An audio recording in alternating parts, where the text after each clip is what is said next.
और हरियाणा में एक बार फिर से एक्टिव हुआ मॉनसून। प्रदेश के कई जिलों में बारिश को लेकर अलर्ट जारी किया गया है। गुरुग्राम में बारिश हुई, उमस भरी गर्मी से राहत मिली है। पंचकुला, अंबाला, यमुनानगर, कुरुक्षेत्र, कैथल में अलर्ट जारी किया गया। करनाल और पानीपत में बारिश की संभावना है। बड़ी खबर आपको बता रहे हैं। पंचकुला, अंबाला, यमुनानगर, कुरुक्षेत्र, कैथल में अलर्ट जारी किया गया है। करनाल और पानीपत में भी बारिश की संभावना है। तो हरियाणा में एक बार फिर से एक्टिव हुआ है मॉनसून। प्रदेश के कई जिलों में बारिश को लेकर अलर्ट जो है वो जारी कर दिया गया है। गुरुग्राम में हुई बारिश, उमस भरी गर्मी से राहत मिली है। पंचकुला, अंबाला, यमुनानगर, कुरुक्षेत्र, कैथल में अलर्ट जो है वो जारी किया गया है। तो हरियाणा में एक बार फिर से एक्टिव हुआ मॉनसून। तो फिलहाल अलग अलग जिलों से किस तरह की जानकारी है वो भी ले लेते हैं। पानीपत से जितेंद्र शर्मा जुड़ गए हैं। जितेंद्र, किस तरह का मौसम नजर आ रहा है? एक बार फिर से एक्टिव हो गया है मॉनसून।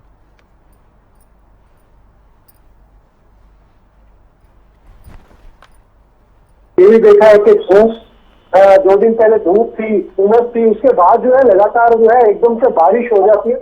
तो जलवायु में कहीं ना कहीं परिवर्तन हो रहा है। लेकिन सबसे बड़ी बात यह है कि मानसून के अंदर जितनी बारिशें होनी चाहिए थी उतनी बारिशें अब की बार देखने को नहीं मिल रही। लेकिन कहीं कहीं ऐसी भी बारिशें देखने को मिल रही हैं कि जो अनचाहा, जिस तरीके से पंचकुला हुआ, चंडीगढ़ हुआ, अचानक इतनी बारिश हुई और पीछे पानीपत में हमने देखा था कि एक ही बारिश ने जो है जलथल कर दिया था। तो इसको लेकर जो है लगातार मौसम वैज्ञानिकों ने भी लगातार चेतावनी दी है कि आने वाले दिनों में जो है जिस तरीके से मानसून इस समय सक्रिय हुआ है, तो उसको लेकर दक्षिणी हरियाणा हो या उत्तरी हरियाणा हो, उनके तमाम जिलों के अंदर बारिश हो सकती है। कहीं हल्की बूंदाबांदी भी हो सकती है और कहीं बहुत ज्यादा वर्षा भी देखने को आपको मिल सकती है।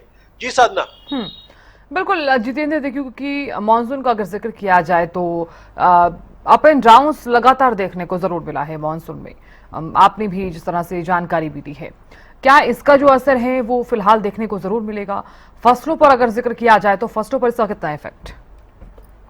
देखिए, सबसे बड़ी बात यह है कि फसलों पर जो है इसका काफी असर देखने को मिला है।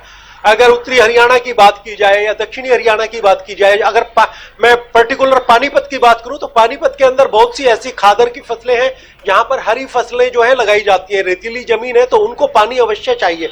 अभी धान की रोपाई थी तो धान की रोपाई के समय जो है बराबर पानी नहीं मिला, जिसकी वजह से बहुत सी जगह ऐसी भी रही जहां पर धान की रोपाई नहीं हो पाई। लेकिन तमाम किसान जो है वो उनका यही कहना है कि लगातार जिस समय उनको बारिश पानी चाहिए था उस समय बारिश नहीं हो पाई। लेकिन फिलहाल जो है जो फसलें अब लगाई गई हैं उनके लिए भी पानी की बड़ी आवश्यकता है। और यही कारण है कि लगातार किसान जो है वो यही चिंतित है कि इस बार जो मानसून में बारिशें देखने को मिलनी चाहिए थी वो बारिशें नहीं मिली।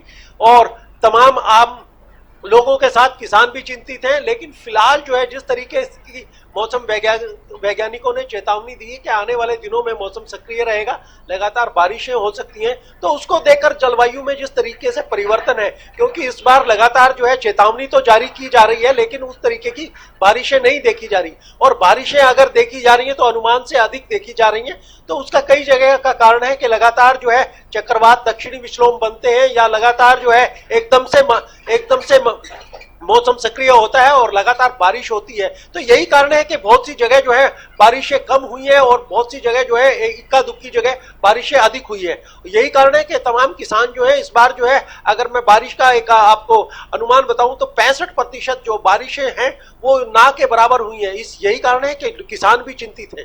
जी निश्चित तौर पर जितेंद्र, देखिए किसान तो चिंतित है ही, क्योंकि लगातार पानी का अगर जिक्र किया जाए तो धान के सीजन में पानी जरूर चाहिए होता है। और अगर बारिश अच्छी खासी नहीं हुई है तो ये भी माना जा सकता है कि तमाम किसानों को जो पानी है वो खरीदना भी पड़े। लेकिन कल रात जिस तरह से बरसात हुई है, अच्छी खासी बरसात हुई है, गुरुग्राम, दिल्ली का भी अगर जिक्र किया जाए तो यहाँ पर अच्छी खासी बरसात हुई है और उमस भरी गर्मी से राहत जरूर मिली है। लेकिन दूसरी तरफ आपने देखा होगा कि लोगों को भी खासा परेशानी हो रही है जलभराव और जल जमाव के चलते। बिल्कुल साधना, इसमें कोई दो राय नहीं है, क्योंकि देखिए जहां बारिशें हो रही हैं वहां इस तरीके की बारिशें हो रही हैं जिस पर कंट्रोल ही नहीं है। इतना है, ये आप कह सकते हैं कि चंडीगढ़ हो, पंचकुला हो या गुड़गांव हो। और गुड़गांव में हमने देखा था कि लगातार जो है इंद्रदेव जो है वो मेहरबान रहे हैं। लगातार जो है बारिशें, अगर मैं कहूं हरियाणा में अगर सबसे ज्यादा अगर कहीं बारिश हुई है तो वो गुड़गांव के अंदर ही हुई है, क्योंकि लगातार जो है जब भी मानसून सक्रिय होता है तो गुड़गांव में जरूर बारिश होती है।